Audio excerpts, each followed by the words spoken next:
नमस्कार दर्शकों, हमारी 12 ज्योतिर्लिंगों की यात्रा को आगे बढ़ाते हुए हम अगले ज्योतिर्लिंग यानी विश्वेश्वर महादेव के विषय में जानेंगे। यह ज्योतिर्लिंग उत्तर प्रदेश के काशी नगर में स्थित है। इस नगरी की स्थापना कैसे हुई थी और इनके महात्म्य की कथा क्या है, यह सब आज हम इस प्रस्तुति में जानेंगे। कृपया वीडियो को अंत तक देखें व चैनल को सब्सक्राइब अवश्य करें। अधिक समय न लेते हुए प्रस्तुति आरंभ करते हैं।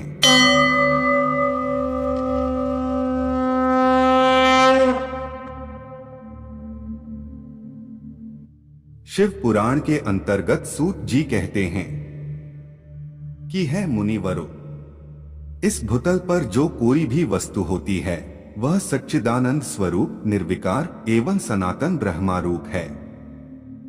अपने अद्वैत भाव में ही रमने वाले उन अद्वितीय परमात्मा में कभी एक से दो हो जाने की इच्छा जागृत हुई। फिर वे ही परमात्मा शगुन रूप में प्रकट होकर शिव कहलाएं।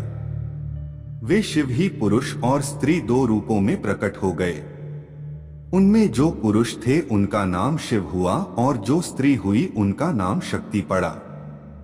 उन सच्चिदानंद स्वरूप शिव और शक्ति ने स्वयं अदृश्य रहकर स्वभाव से ही दो चेतनों यानी प्रकृति और पुरुष की रचना की। माता पिता को उस समय सामने ना देखकर वे दोनों महान संशय में पड़ गए।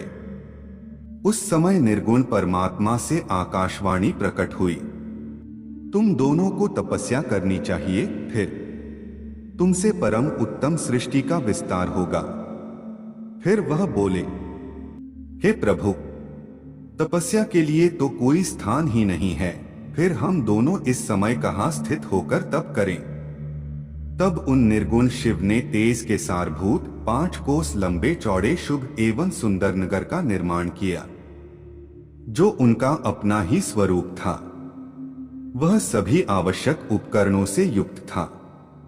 उस नगर का निर्माण करके उन्होंने उसे उन दोनों के लिए भेजा। वह नगर आकाश में स्थित हो गया। तब पुरुष यानी श्रीहरि ने उस नगर में स्थित होकर सृष्टि की कामना से भगवान शिव का ध्यान करते हुए बहुत वर्षों तक तप किया। उस समय परिश्रम के कारण उनके शरीर से श्वेत जल की अनेक धाराएं प्रकट हुई, जिनसे सारा शून्य आकाश भरता चला गया। वहां दूसरा कुछ भी दिखाई नहीं देता था। उसे देखकर भगवान विष्णु मन ही मन बोले, यह कैसा अद्भुत दृश्य है।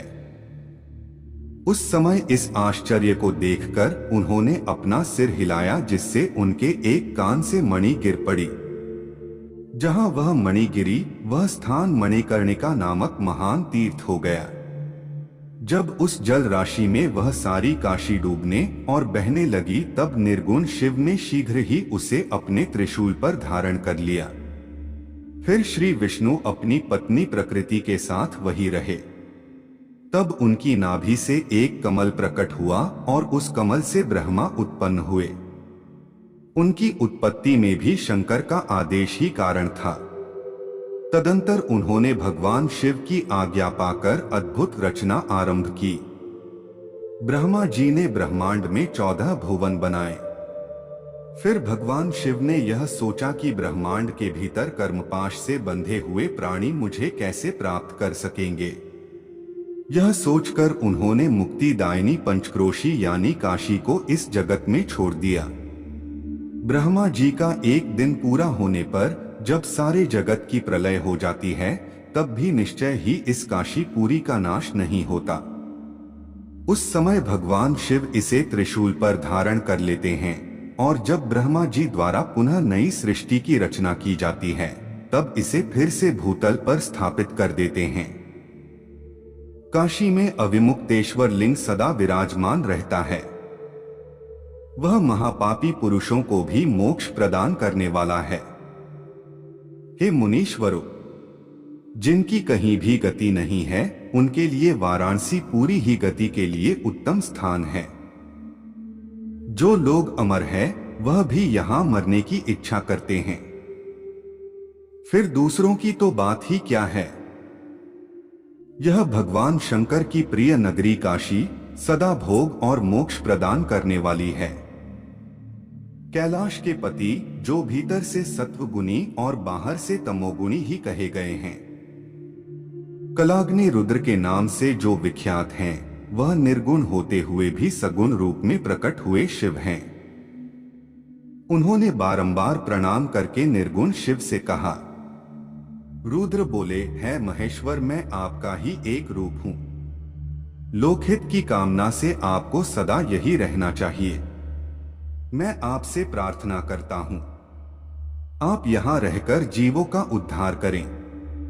सूत जी कहते हैं, है ब्राह्मणों, जब विश्वनाथ ने भगवान शंकर से इस प्रकार प्रार्थना की, तब सर्वेश्वर शिव समस्त लोगों का उद्धार करने के लिए वहां विराजमान हो गए।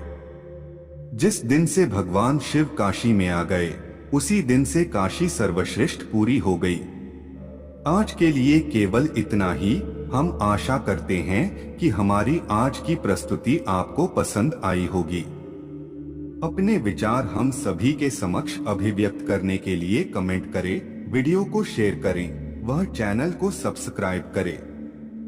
जल्द ही मुलाकात होगी ऐसी ही एक और ज्ञानवर्धक वीडियो के साथ। तब तक के लिए जय श्री कृष्णा।